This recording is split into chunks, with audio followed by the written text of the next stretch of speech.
Hi, welcome to the ESL Grand Final of Korea World 2021. Before I hand you over to the chair of the panel, the Korea team wanted to feature heavily the training, language, and equity teams to thank them for all their exceptional work online during this tournament. And as a result, a member of each team will present the motion before the beginning of each final. In this debate, we're going to be featuring the language team, which was composed of Yanko, Nolutando, and Surdip. So to present the motion for the ESL Grand Final, I'm going to ask Yanko to read it out. Hello everyone, thanks for the honor.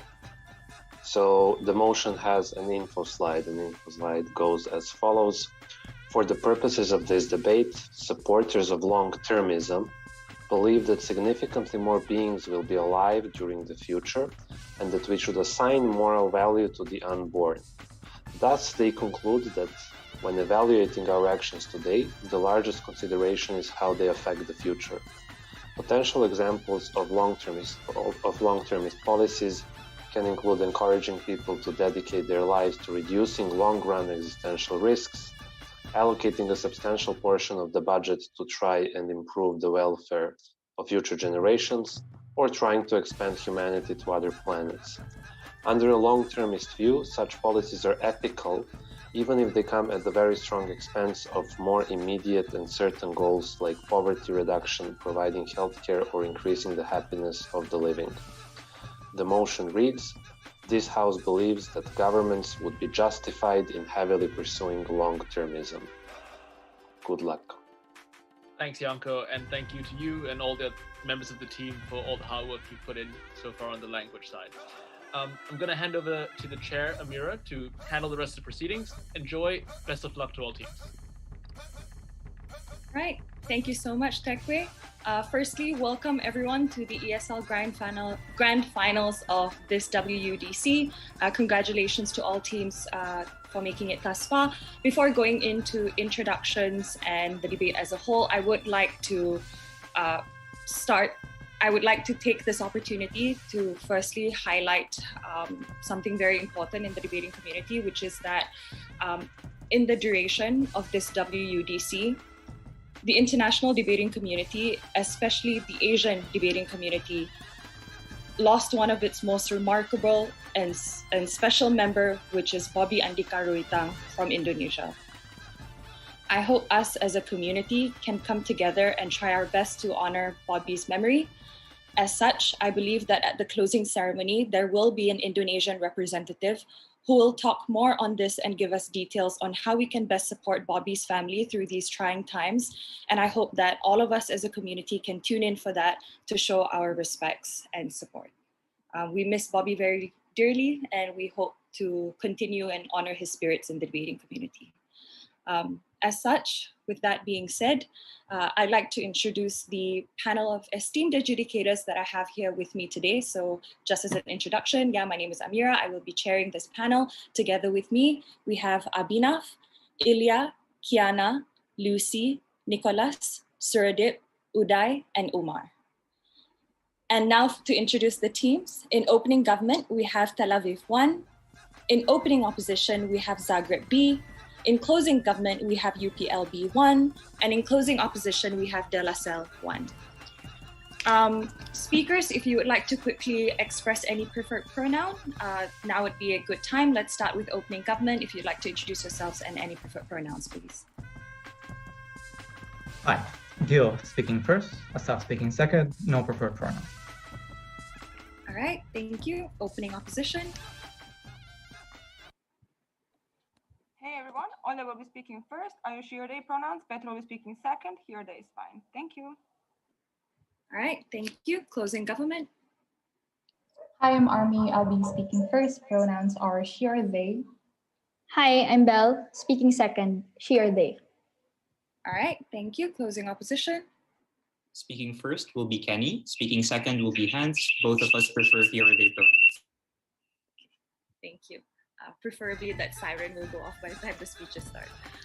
With that being said, just 3 quick things. Number 1 is that I will be keeping time. I'll be using an app. You should be able to hear the bells go off. I will not be typing out timestamps in the chat. So I do highly recommend that everybody also keep time for yourselves. Secondly is debaters and judges. If at any point during the debate you can't hear anything that's being said, please immediately indicate the chat so that I can pause the debate. And lastly, debaters, before you start your speech, please do express how you'd like your POIs to be offered to you. That'd be really helpful. Okay, if there are no questions, I now very proudly welcome the Prime Minister. Here, here. Okay, so Ortcom, very quickly, Zagreb B doesn't have rights to type in the chat for POIs. If we could quickly fix that.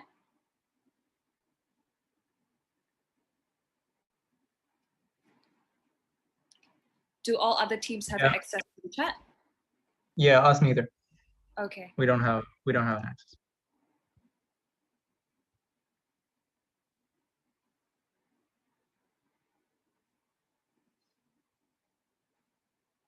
Ortcom, can we get a confirmation that we can give that access to teams, please?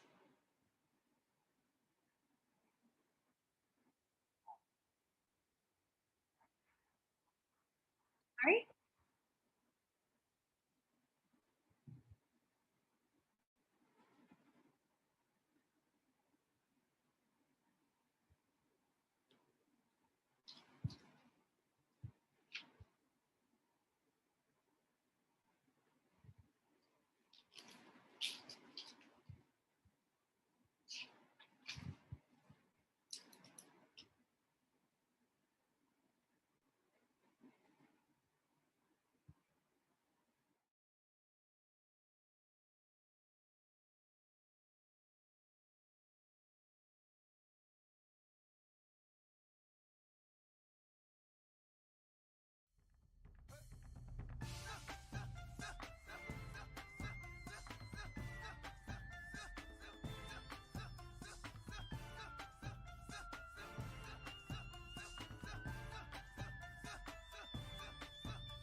Three, two, one. The generations of the future, multitudes upon multitudes, depend on our decisions. They depend especially on our governments.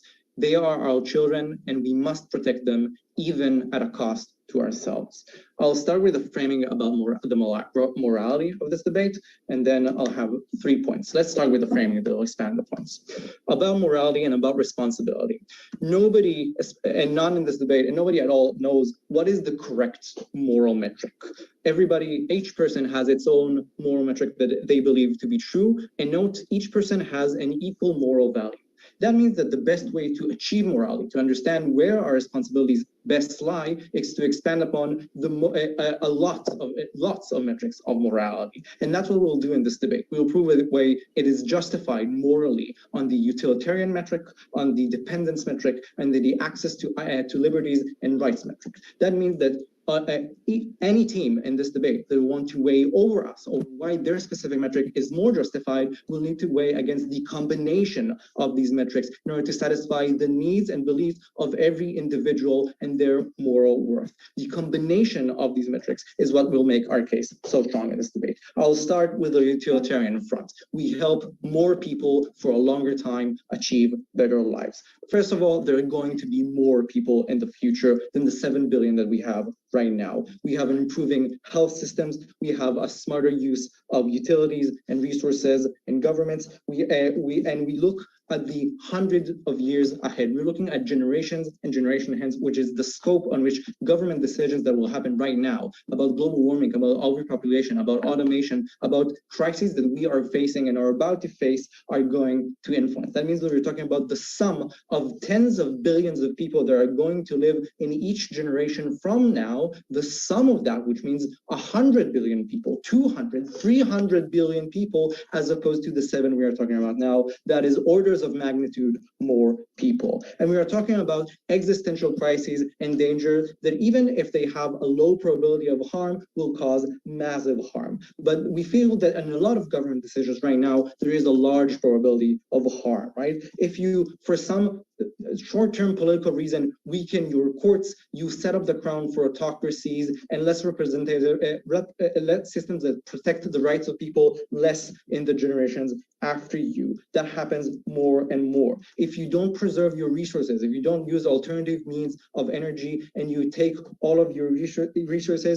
you lead to resource wars, wars about water, wars about oil, wars about gas, all these sort of things. And these are things that we are already doing now. But even if there's a smaller chance of harm, even if global warming goes completely out of control, even if we can contain overpopulation and each actor in the prisoner's dilemma of limiting population, of controlling our use of resources, decides to defect, and we are subject to that, the generations after that will suffer horrific fate of fighting for resources, of being perpetually poor, or not being able to excuse themselves and to suffer for a long, long time. Why are people now will be less hurt if we care about that more? Simply because, first of all, these are less people, as I said, but they already have the ability to act themselves in the world that they surround themselves. They haven't been born to a society that was pre-built by these constraints, by these crises, by the world that was built for them, and therefore they are much more able to construct their own fate, to help themselves better. They are not locked in an economic niche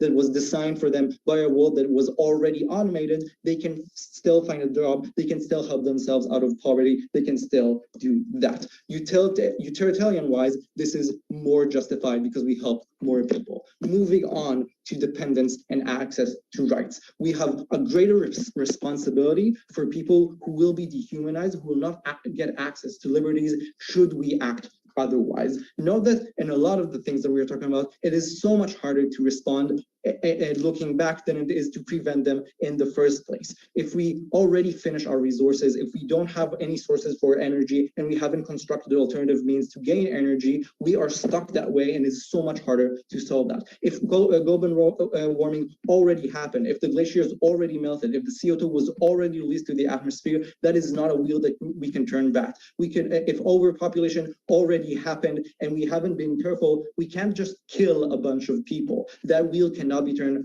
backwards, but we can, with government action, prevent that in the first place to a much more effective degree. And that is what governments can do uniquely. And note this motion about specifically the action of governments. Before I'll explain why that is so important, CO. Great. So to what extent does your pursuance over long-termism exist? So are you willing to support ending abortion or restricting all things like reproductive health and development? We are not willing to do away with the rights of everybody because, as I've noted, access to rights, access to liberty is a metric that is important to us, but we will invest less in things that happen right now. We may invest less in pension. We may invest less in developing a short-term energy solution as to the extent of alternative energies. We will take a much longer view with our investments as governments. We'll manage our interest in that sort of thing. That these are the means. Yes, people will have less utility right now. We owe them less as governments. Why is that true? Because people today that are living right now are less dependent on specifically governments. Even if you're the poorest of the poor, you still have access to alternatives that are outside your government, like NGOs, like charities, like markets that can help you on their own.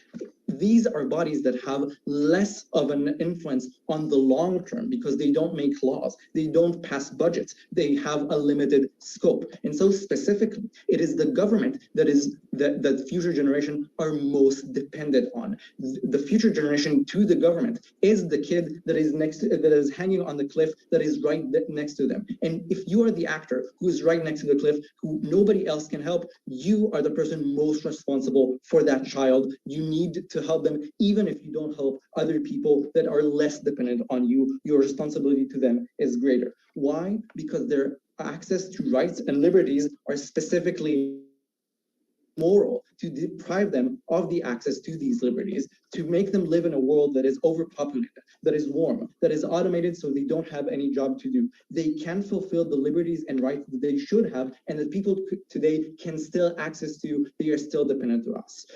For all three of these metrics, I am so proud to propose. I am so proud to do that under the banner of Tel Aviv, and I'm so proud to do that next to an awesome partner like Asaf, who is sitting right next to me. We are very proud to be OG.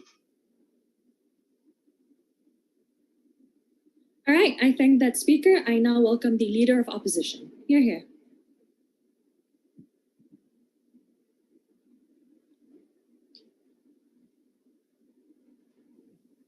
Just to check that you can hear me fine. Sorry, can you try and speak again? Okay, is it working now? Yeah. Okay, cool. If at any point I do freeze, if there are issues, just yell at me and it's gonna be fine. I'll take PRs in the chat between 5:30 and 5:50. Very quickly, also before I start, on behalf of Zagreb, we want to thank Tina Lovro for being the best coaches and friends we could ask for. And I hope that regardless of what happens today, you feel like you're leaving Zagreb in safe hands. With that in mind, I'll start my speech in 3, 2, 1. I agree with Gil, people who live today are equal moral actors. What OG misses in this analysis that people who don't live today don't have equal moral obligations to specifically each other, but also to other actors, specifically the ones who are unborn, but also giving no analysis specifically why these obligations extend to people who have genuinely no obligation to. What is our case going to be? We're going to prove to you, one specifically, why all of the short-term policies or majority of the short-term policies that we provide today are still going to be, have like a spillover effect to provide benefits for the people living in the long term. We have incentives to that, so mitigate all of the ideas of, we're going to completely fuck up the world and therefore completely sort of mess up our obligations. But secondly, what I'm going to prove to you is regardless of utilitarian cost of this run, why it's unjustified for governments or people who live today to prioritize the unborn. Firstly, starting on why do we think, what are the incentives and mechanisms that people and governments have today so we can see the spillover effect in the future for future generations. Look, firstly, I think it's selfish incentives of politicians and voters. Note that people as humans are very short-termist, right? Why? Because throughout our lives, we've seen that we genuinely can't expect to genuinely be alive the next day, right? You're going to have mass diseases, you're going to have bombs randomly going off, you're going to have earthquakes. Most people live day by day because their lived experiences are genuinely what's most proximate to them, right? You just want to be safe tomorrow. You want to wake up and you see your friends and lovers, you know how to do work, so best you plan to the end of the day to see when your classes start. You just want to know you have money, right?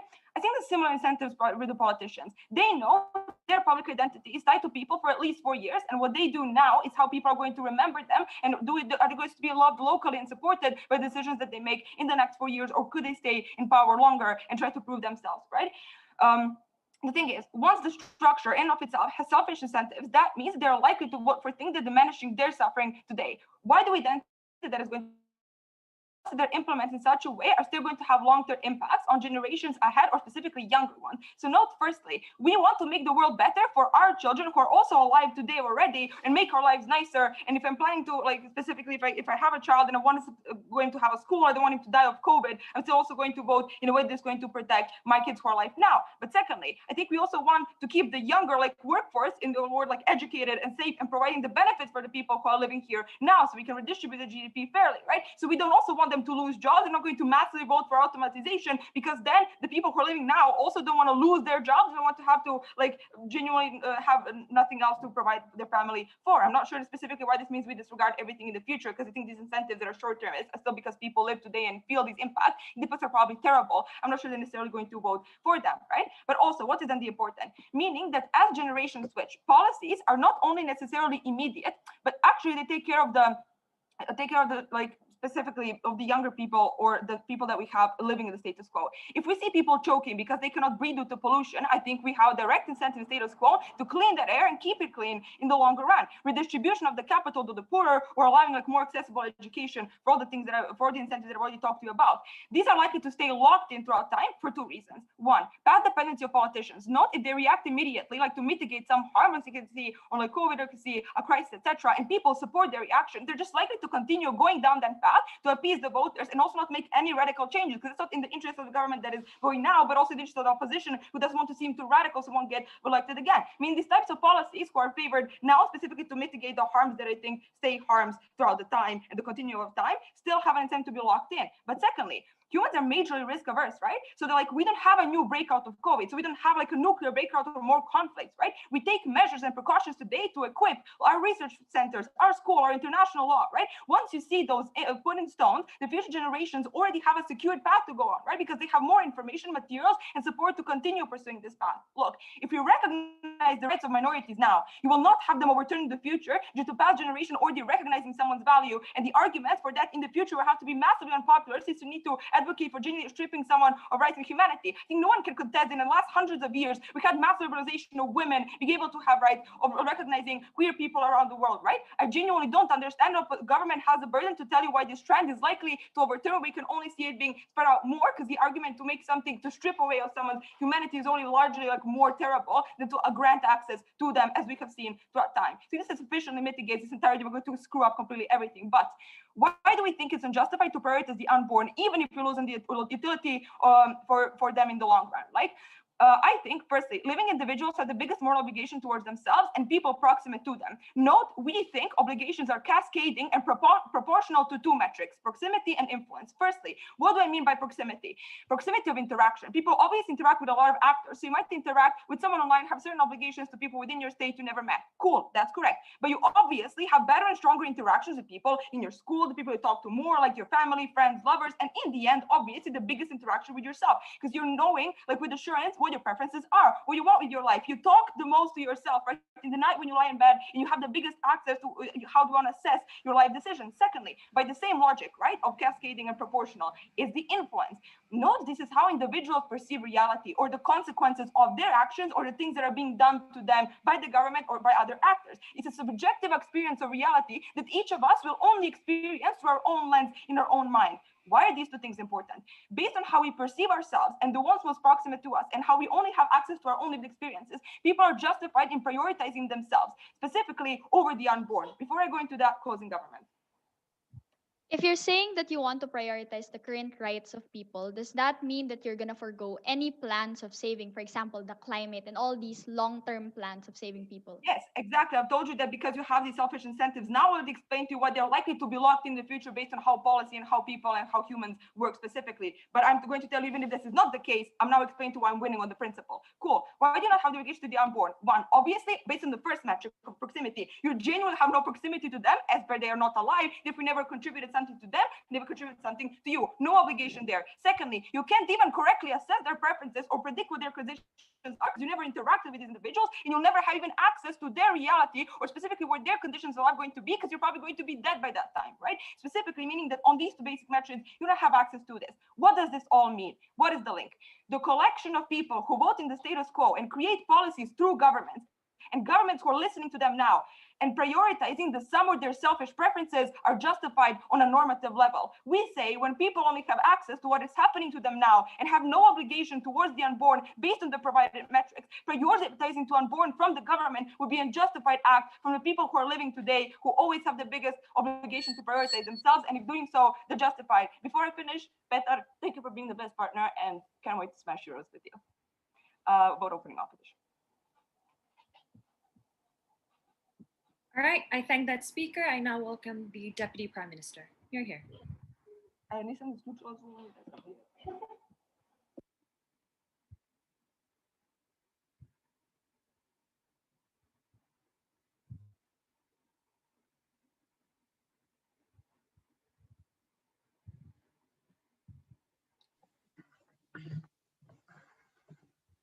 I audible? Yeah. Okay. Great. Wait. Can someone speak? Can someone speak? I want to verify that I can hear you. Okay. Yeah. Yeah. Okay. Great. Thank you. Sorry. Okay. I'm going to start in 3, 2, 1. It isn't enough for opening opposition to come and say that stuff that's going to help people now are going to help people in the future. I'm honestly confused by their case because these types of arguments are arguments for our side. Because if it's going to help future generations and it doesn't come at the expense of them, then this can happen on our side of the motion. On the contrary, it just means that it should happen under our side of the motion. This means that all of the arguments about what happens when rights are improved throughout time are irrelevant for their side of the debate and stuff like that, right? This just shows to you that making sure that people in the future have rights is going to help people today. This actually proves our case. Secondly, note, we are talking specifically about stuff which are in contention, right? Stuff which, when you do today, are going to harm future generations. This is what oppositions in this debate need to defend. So industries which are polluting in a way that doesn't harm specifically people today, but given opening opposition's own analysis, when people in 20 or 30 years are likely to suffocate from them, then we should stop them while we can, because once the air is already polluted, we don't actually have the technology to clean it and to make the air sustainable for all these people. This means we shorten the life for millions of people, which are going to be a larger population than what exists today. This means that we take away a lot of years from a lot of people's lives. Second stuff that we actually give to you is like when you use up all of the resources in a way that people can create energy or electricity in the future, this means they have significantly worse lives. Other stuff that we give to you is changes to the political system, which are stuff that people really selfishly want now because they want a specific coalition government or they want a specific strongman in power, but deteriorate the entire system for generations over generations, because now you have more of strongmen, less independence of courts, less ability to balance powers. This means that people are going to get their rights taken away. These are the kinds of policies that we are talking about. Before I go on to my points, which will be responses to what happens when governments get legitimacy to their voters and why people just have a greater identity than their own individual identity, I'm going to give one more extraneous point of response for the UI, like abortion stuff and stuff like that. If you can leave the fetus alive without creating a really worse off life and stuff like that, we're fine by making them viable outside of the womb. But note that this is also an entirely different story than what we're talking about, because here you compare one mother to one child. In our debate, we're comparing one person to thousands or millions of people who are going to come in future generations. Why? Because if your political system is ruined for decades, this means millions of people are affected. If global warming happens and we're past the 2% threshold, this means nobody has land to live in. A lot more people live in much more deserted areas with much more fires and stuff like that. Therefore, we are going to win, and this is entirely different. Opposition say, well, governments get legitimacy from their voters. Here's the thing. Future generations don't choose to be dependent on governments of today. That's exactly why we believe children have responsibility, parents have responsibility to take care of their children, because their children haven't chosen to be born to them. They are singly dependent on their parents. Their parents should take care of them as much as possible because it was their choice. So given that we show to you there's more dependence, even if you have some legitimacy, then the responsibility to future generations is just more important. Why? Because being a parent takes away a lot of your autonomy. It takes away a lot of your money. It takes away a lot of your life choices. It takes away a lot of your career paths. It's still something which is justified for responsibility is greater than your autonomy in life. This means that even if people want to prioritize themselves, the fact that they affect people in the future means that their wills are just irrelevant. Opening opposition say, well, you get rights by what you experience in the world. First of all, no explanation of why, given that you are going to experience a lot of things, these are more people that are going to be alive and experience all of these things. Why is this not enough for them to get these rights? But moreover, note, people prioritize their children over themselves. Why? Because they work long hours in the office and sacrifice their own benefits for more money, for better education for their children. Because it harms your career and your after time and stuff like that, like I described. Because there is a biological need to protect all of your children. Millions of years of evolution have created this thing. What does this mean? This means that future governments should prioritize future generations. Why? Because if I prioritize my children more than me, and they prioritize their children more than them, this means each and every generation just becomes more and more morally important by the values of the specific generation. Given that we show that this kind of dependence and they don't respond to it, this means that most people would have preferred to help future generations than what is currently happening and helping themselves. Before I go on to the second point, Opening, do you have a POI? Closing? Right. So just because you pursue something does not mean you will be successful at it. Insofar, it's difficult to solve climate change and a lot of those collective action problems. Why do any of your impacts? Wait. We just say that this should be legitimate, right? We are not actually talking about how this is going to play out in the world. You can have this entire debate. We think that it is likely, by the way, that this is something that we are going to succeed in, because note, if you stop polluting today, if you get to carbon zero, you're going to prevent all of this. If you don't make hasty decisions about your democracy, then you're going to get all future rights for what's going to happen. Then we think that it's likely, but we also think that the debate is solely on the legitimacy and not something else. Why is identity greater than the individual? First of all, this exists in every country, right? Religion, ethnic identity, when we're talking about nationalism, your values, right? The rights that you fight to protect and stuff like that. Note that each country has their own history, their own narrative. This is uniquely something that exists in each country individually. So this is more important than most people from their lives themselves. Why? Because most people are willing to die in wars, even if it's for people who are not them, even if they're fighting on the borderline and their family is protected in the middle of the country and can't be affected by the war, they still prioritize dying to protect other people. This means they prioritize this identity over the other people. Note also that when you have strife, it always happens because of this type of identity. This means that people channel history through them. Governments are the only player that can protect this type of individuals. Note that if there is some likelihood that this is going to be harmed in the future, it doesn't exist today because this identity will exist for 20 to 30 years, but it won't necessarily exist in 200 years. This means governments should prioritize it. I'm very happy to propose, and I'm very happy to be here with such an amazing partner. Thank you very much. All right, I thank that speaker. I now welcome the Deputy Leader of Opposition. Hear, hear.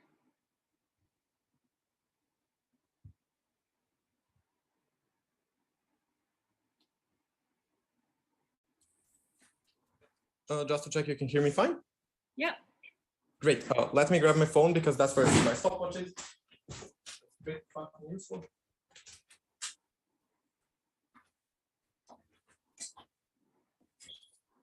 Okay, PI is in the chat, please, as usual.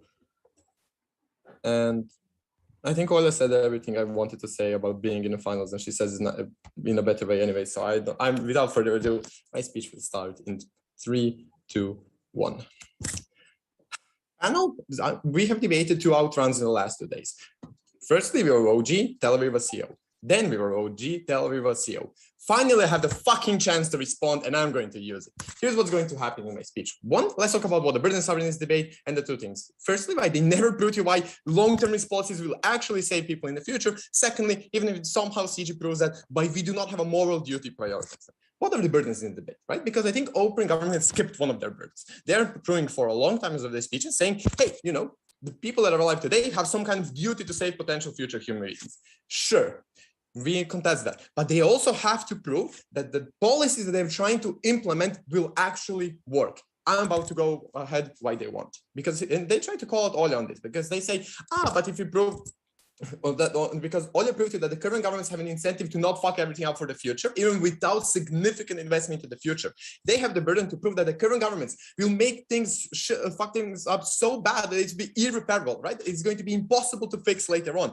That's a really high burden that never came out. But here's the thing: why long-termist policies are necessarily worse? Because predicting things in the future is a lot harder to figure out what's actually going to happen for a couple of reasons. Why is the future inherently unpredictable? 1, no one knows how the economy works. What do I mean by this? In the economy, there are so many variables, so many countries that actually exist. It's really hard to predict what the actual good policy is going to be, right? Because one of the things in info slide they say is, hey, we should save money for the future. We should invest in this or that. Right, great. But you have to first predict, is that going to cause an economic crisis in the future? Or how is that going to impact with the level of tax and spending we have now? Is that going to be affordable, or is that a good field to actually invest in? Well, the best example for this is when there was a burning healthcare plan. There was a New York Times research thing that said, hey, okay, we'll take 5 economists from different universities, we'll give them their plan and say what they predict is going to happen to the economy. Well, out of 5 of them, 2 said is going to be good, 1 said is going to be neutral, 2 of them said is going to be bad, right? These are people that have studied for decades and decades, have PhDs in that exact field, and they cannot predict what's going to happen short term.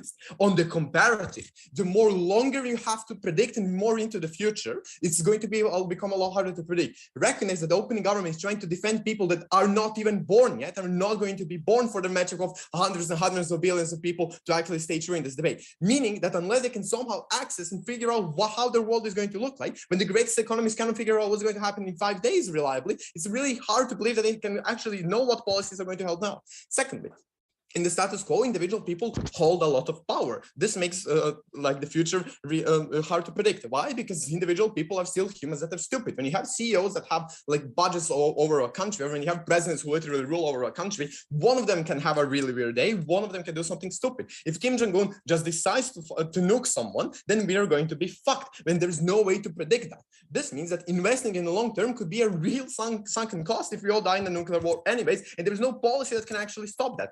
Thirdly, a lot of random shit can just happen, right? Investing into science isn't foolproof, because investing into AI could bring us to utopia, or it could bring us to this kind of dystopian future that we do not want, right? This is impossible to predict. Therefore, investing into that on the comparative does not mean you actually help out long term. What do we say from our side? We say that the kind of policy that they pursued when they hurt people in the short term are going to are going to set up harder for us to react to new things happening long term. What do they mean by this? The info slide mentions policies like, encouraging people to dedicate their lives to reducing long existential risk, for example, or allocating a large part of their budget, saving money, etc. Here's the thing.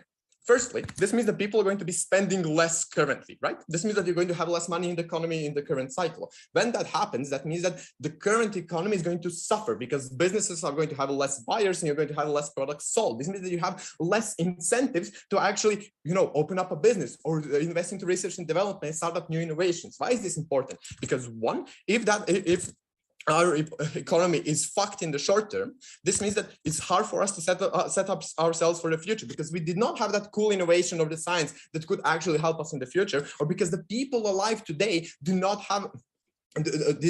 basically reduce income inequality to enough level to actually work it out. Because recognize that with the levels of income inequality we have currently, we have the more money that we save, which government has to defend by the info side, the more money that we save, the less money we're spending on welfare and healthcare and the people and we're trying to help them now. Meaning that if we're not bringing them up from poverty, then we are fucking it up for what happens later on. Or even if climate change, somehow stopped, it does not mean that it's going to be harder for them to actually live in that world because they have zero fucking income, right? Because they still have a shitty job. Great. So I think one thing that's also going to be important here in the end is that I'm not sure climate change is a long-termist policy at this point, because I think it impacts people that are alive today at this currently. So I'm not sure if that's completely in the debate, but even if it is, right, we're still going to buy the bullet with our principle because that's fun. Before I go on, open government point, CG doesn't have anything. Half of our analysis is how prevention is the only effective government action, and that we are talking about low likelihood, high damage issues. Even without that, the other half of our analysis isn't dependent on effectiveness and still wins the debate. Here's the thing. I think everything that you say has to be dependent on effectiveness, because if your policies fuck up both the short term and do not set up the people to help out people in the long term, then you cannot get any of the moral obligations you're standing behind. But why does our principle win the debate? And what happened here? Because when we tell you that the people alive today should prioritize ourselves, we're not saying that it couldn't be a nice thing to help someone up, but there is a difference between doing a nice thing and actually having a moral obligation to someone, as a famous Polish debater once said. What does this mean? This means that if the governments currently that are representing the people that are currently alive, the people in the government also being currently alive, when they're making trade-offs, they should prioritize themselves more. In what way? This means that since they have to stand behind sacrifices, they should not sacrifice themselves to help someone in the future. On a couple of metrics that Olya gave to you.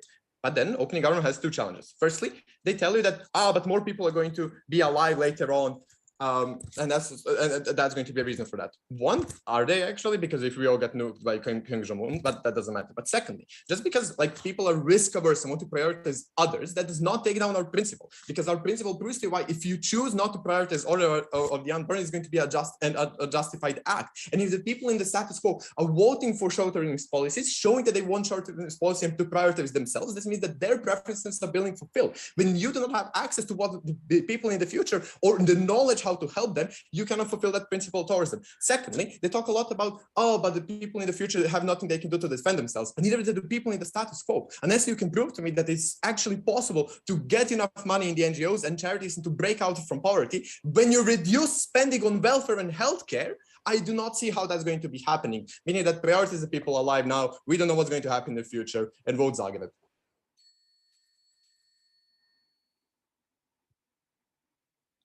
All right, I thank that speaker. And now to start off the closing half, I invite the member of government. You're here.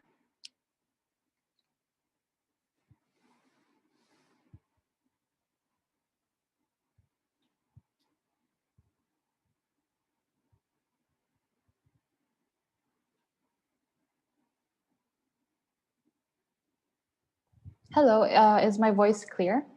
Yeah. Great. For POIs, please put them in the chat. I'll try to take you before 6. There we go. Starting my speech in 3, 2, 1, go. The world we live in is a lost cause. And I think the only chance that we can see a better future if states truly invest in that better future. The kind of world that we want is a future that benefits from the collective knowledge that we have right now. And it only comes if we had a long time to prepare and execute that collective knowledge. Talk about the knowledge on all the threats of humanity, on what we should avoid, on what we can improve on, and how humanity can ultimately thrive. It means that ultimately we have to sacrifice the current humanity because we have to use all our efforts, all of our manpower, and all of our funding for the tiny light that is the possibility of a new and better world. I think that all teams agree that the biggest goal in this debate is how we get out of the hell that is the current state of life. I think it only happens in closing government's world. We'll also elevate this debate talking about why the government is the correct moral arbiter in making this decision. And secondly, why short-termism is a lost cause and why our world is far better off. All my rebuttals will be integrated. Let's talk about the first thing that OG should have discussed on why the government is the correct moral arbiter of how we make our policies. We think the kind of decision that we're making in this debate right now is a fundamentally moral decision. Whether or not the people who matter are the people who exist right now, or are the people who matter the people who exist who will exist in the far future, who are the current unborn people. Then we think the government has the special moral arbitration on which group should matter, because ultimately, if we're talking about democracies that have that institution, we think people gave that institution, their government, to consent on the forms of the policies that they create. In the virtue of voting, we choose leaders who we know best represents our identity, our beliefs, and we understand that while we understand that voting itself can be problematic, we think in the vast majority of instances, through movements and evolving systems, we think it is likely that the current government's right that we have right now still best represents the people. We think this argument just proves why we think it is all right for the government to make that moral decision to deprioritize its people right now because people consented to that. We think this analysis is exclusive to CO. Then let's talk about my second extension, and this is where all my rebuttals will be integrated on why long-termism is necessary or the failures of the state. Let's talk about first the interest of the state. We think the state is created, or governments were created based on the protection and survival of civilizations and not on the survival of individual people. We made an agreement called the social contract where because of the state protection, there are freedoms that people on the ground have to forgo, that you cannot be as free as you want to, because we ultimately want to preserve humanity in the long run. We want to preserve the civilization that we have in the long run. Talk about how the instances where we sacrifice people's freedom is that when there is a threat of terror, we sacrifice privacy to pursue state surveillance and protect the threats. And we think this proves that this is something that the state can do. The state tries to stick with laws as much as possible because they want peace and order, so much so because they ultimately want humanity to survive for so long. They don't want people to terrorize them. They don't want people to try to break down humanity. Then let's talk about how the state is fundamentally failing on the responsibility responsibility to people's protection then, and why we're still all complicit to it. Because for the longest time, the state is failing because humanity has crumbled upon itself. Talk about colonialism, leaders of British, American, and even French, or the whole West world pillaged, raped, and exploited most of the world, like Asia, Africa, and South America. We think this led to racism, led to the disenfranchisement of people of color, or also led to extremism that validates polarized political views on sovereignty, on who gets to own a part of Asia, who gets to own Africa. Is it really the West world, or is it people who live there? Or talk about humanity is also crumbling because of capitalism. That if we're not talking about world leaders, we have merchants or businessmen who have built capitalism. When they capitalize on our natural resources, on our manpower for their own profit, mass in the benefit of cheaper goods or innovation. We think it has gave these people who have hold of these capitalist institutions so much power to the point where they control how they treat workers, how they exploit them. They also have control on how they exploit our natural resources as well. Even if we're talking about nations who are not part of these colonial powers or capitalisms, like in Asia, we think they still copied those systems and created systems of the elite. Where in the Philippines, we prioritize the rich and powerful and ultimately let down people on the ground. Then we think the state leaders are complicit in this and has failed humanity because at some point their ancestors or the institutions they work in have benefited from colonialism. They have perpetrated the same beliefs in these institutions, and we think these same institutions did not correct their wrongs immediately, which created a spillover to the generation right now where we're still contending about how voting should work. Secondly, even people on the ground unrelated to state leaders are complicit because it is the capitalists who are merchants who took advantage of our environment for their benefit, who are like white slave owners who took colored people and exploited them for their benefit. They've passed down these wrongs to their children who benefited from the state system. We think this proves that we're all complicit, that the state has failed, and it led to people being complicit for all those wrongs. We've been so self-centered. We wanted to claim the immediate benefits of our colonial past, of our capitalist systems, of our elitism, which has led to the ultimate downfall of humanity. We think the nature of human race itself is prefaced on the idea of self-preservation. We think that in itself has been so detrimental. Then, why can we therefore not solve these problems in a short-termist lens? Number one, when we use all our money and resources to stop wars, to solve climate problem, and to invest in social welfare, we think the first harm is that they will not work because we're already at the tipping point in where most of the outcomes of wars are already humanitarian crises. That because they are complex, there's no amount of money in the world that can solve this, that can give like power back to Palestinians and so on. Or I'll talk about how saving the environment is already a lost cause, or because like we've damaged the polar ice cap so much that no amount of refreezing it can bring back the polar bears or bring back our world seas. Or the fact that people themselves are so traumatized that no amount of food stamps, therapy, or social welfare will save them because they will pass these scars to their children. Maybe if we started 50 years ago, we could have made change, but we're already at the deadline. As we put band-aid solutions, we think we are still watching society as crumble on its own. But even in the best case that they work, the current state of humanity is a constraint of its own. Even if we can't stop wars, the fact that there's a history of pillaging, it means that we can still make those wars again. Even if we fund stopping climate change, capitalists still exist and exploit the environment. Even if social welfare works, there's a perpetual social divide that will still perpetuate these same problems. Before I talk about the impacts of this, we disprove that we will fuck up the future since helping now is a prerequisite for future incentives. But even if, it's already 6:15. All right. Okay. So never mind that then. So even this proves that even if these policies work, the state of humanity will still create a cycle that leads to the same harms that brings us back to the problem that we had then. What are the harms in this? Number one, we waste resources because we're likely to fail. We think this is bad because it means that we do not fulfill anything. It means that we leave little to no resources to helping people in the long term into things that actually matter. Talk about spending money on putting people in Mars or in other planets. We think the universe is so big and we have the technology to tap into it, and we need to just funnel the funding towards it then. But the second harm is that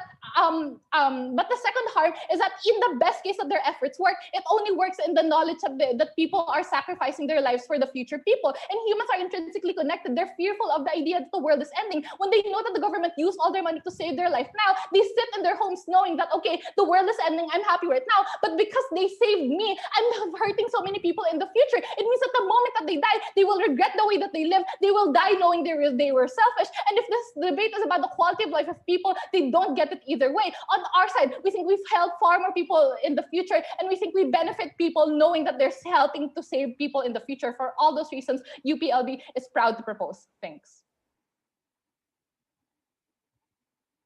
All right, I thank that speaker. Before welcoming the next speaker, I remind all debaters to accept and offer POIs within the allocated time as per BP rules. With that being said, I now welcome the opposition member. Here. Hi, can I be heard? Yeah. Simple thumbs up with you. Okay, so I will be taking POIs in the chat. I prefer to take one from 00 between the 5th and the 6th minute, but I will ask for one, so don't worry about it. Okay, starting my speech in 3, 2, 1. Look, I get it. There's immense temptation to look forward to utopian futures. But panel, ladies and gentlemen, and friends and family watching at home, take a look at what's in front of you and realize that the pain of the present is far more important and proximate than the struggles of people that don't yet exist. OG assumes that just because they pursue long-term policies, it will automatically be effective. We explain why we are unlikely to meet this goal in the first place, and therefore all of their moral mathematics that are contingent on these outcomes are incorrect. Why are governments likely to fail at creating long-termist utopias, and therefore the moral outcomes of which Gov hinges all of their proof on justification fall out of this debate? This also directly engages with CG. Number one, it is extraordinarily difficult to solve these problems because they are collective action problems from the very get-go. Number one, note that government does not prove why governments will magically create a utopia. This is not true. Countries like Russia, China, authoritarian states on both sides of the debate are not going to pursue long-termism. Therefore, only countries will likely have the incentive and capacity to end this. Most functional democracies do not have meaningful resources to end this. This debate has to exist in the context of the wealthiest and most powerful countries. So sure, some countries are able to pursue it, but the rest of the world is unable to fix the problems that require collective action problems. Second, there's a recursion problem that exists when we are uncertain when we've attained the long term. Insofar as standards of what is quality life shift over time, then it is likely that we never acknowledge when it is time to start prioritizing the present. And this policy becomes an easy scapegoat for poor government policies that only benefit people that don't exist. You're unlikely to get the policies necessary to solve these collective action problems. Secondly, I think that long-termism only exists when there is short-term buy-in, which does not exist if you refuse to care about the short term. I think that the justification cannot exist in a thought experiment, but must exist in the context of the lived realities of governments and the people today. This debate will be carried out on people's actual lives, and therefore justification should not exist in theory. These are real people. Treat them like it. Number two, people will protest and can remove these states and government from power. Therefore, the sacrifices that you make during this pursuit yields no moral return. Number one, 3 reasons why this is true. Populism and the election of leaders who oppose environmentalism. Number two, we empower narratives of individuals who are more proximate to their harms, and other people will.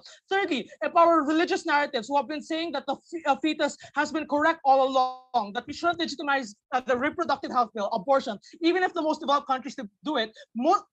The most overpopulated countries and that are affected are disproportionately likely to go into the opposite direction. How do we fix it? It is 2 things. By giving people enough to eat, enough to have a job, a house to heal, that they have more emotional bandwidth to care about other issues and more complicated things like the future. Secondly, poor people are selfish and short-termist because they have to be.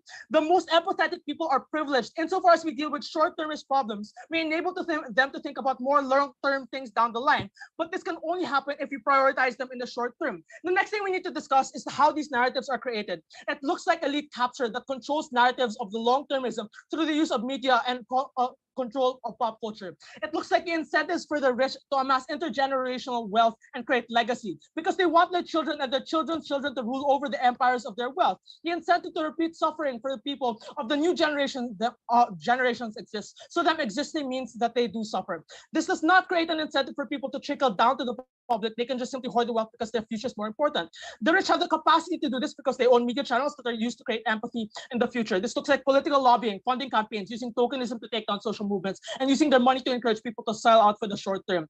The demonstration, and this is quite simple. It looks like billionaires hoarding vaccines, religious co-optation. What is the impact of this analysis? Number one, their moral ends do not matter because the attempt condemns people to far worse lives and far worse outcomes. Their lives and liberties are not directly and effectively met. Second, governments do not have the right to try random things. They need to have reasonable probability of success. They need to be done accountably. Thirdly, we flip CG's arguments of neocolonialism and state failure. Long-termist policies exacerbate the historical revisionism and increase the capacity of the powerful to do these things. The next thing I want to prove is in extension. Why is the future less important in the perspective of the state? Here we have to analyze to the sources of the moral obligations of the state. It looks like consent, creating reciprocal obligations. Insofar as the social contract necessitates that people give up their rights in exchange for the ability to vote for a government that cares about them, insofar as people in the future have not given up rights, did not consent to states acting in these particular matters, they ought not be the priority. This is analogous to the state prioritizing its own citizens as opposed towards international relations and prioritizing the rights of the living over the rights of people who have died. Secondly, in terms of vulnerability, minorities in Africa die from a lack of malaria nets worth less than $1. Starvation is an epidemic we've ignored for years, and people are dying from conflict day by day. Let's compare this to future citizens, and this is where I respond to COG. The assumption of government bench is that people in the future exist without protection. This couldn't be further from the truth. What is the level of protection that exists for these people? Number one, they still have governments that they themselves elect and will solve broad-based problems that impact them, provide mitigation like welfare and tools to survive new climates. Note that we don't have to abandon the long term. We can still care about climate change or pursue exploration. Government bench needed to prove why these things exist only at the point in time where there is significant prioritization of long-termism to the extent where people right now get nothing. But number two, at the parental level, meaning to say that the actor that is actually in charge of choosing if they should be born assesses the situation at the more proximate level, and the state, by the way, decides that this is the actor that cares most about the child's interests, and therefore decides at that moment in time whether or not the world is worth living. So they're unlikely to exist in the world that isn't. Before I move on, OG. Caring for your sick child who is dependent on you only, even if unsuccessful and at your expense, is justified, and in fact more justified than not caring about them because you're not sure you'll be successful. And if success is dependent on global government cooperation, we have that by fiat power. No, you don't have fiat to do this. You only have fiat to assume that they will try this, and it's only governments, not the entire world. Secondly, you can't just say that it's justified for you to care in this manner. If you don't prove that care yields to good outcomes, that's how you get things like, for example, anti-vaxxers. But even if they're successful at creating and protecting more kids, why is it that they lose on the metrics of the consent of the people? Long-termism can only be valid if there's democratic consent. It is true that the future is as vulnerable as the present. That doesn't negate the right of the present to still exert their own decisions. Insofar as humans can't give this consent because they are suffering and consent to the sacrifices that people make, they are not justified in making these trade-offs. Why is meaningful democratic consent impossible in this instance? Number one, the social influence of the actions I talked about earlier vitiates these consents for a lot of the people on the ground. But number two, the rhetoric that is used is one of an obligation towards the future. This cannot be true, and this cannot be used because individuals and institutions cannot be faulted for the consequences of actions in a world that they cannot possibly predict, and therefore it's not a valid principle. At the end of this debate, care for people that exist, because that's how you make this particular debate beautiful. Thank you. All right, I thank that speaker. I now welcome the government whip. Here.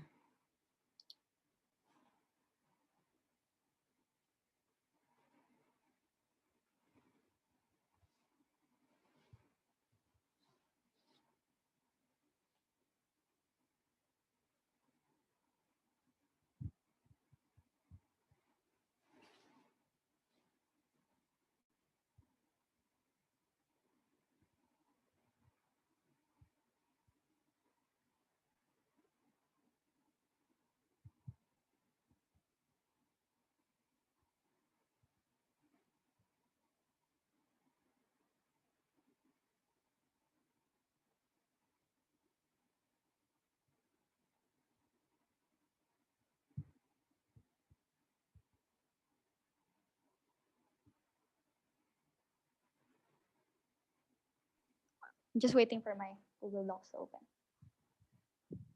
Give me a sec.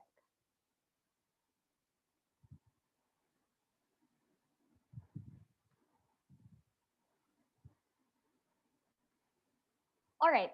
I'll take POIs through the chat, please. And I'll take it before 6. I'll take one, I promise. Pronouns are she, they.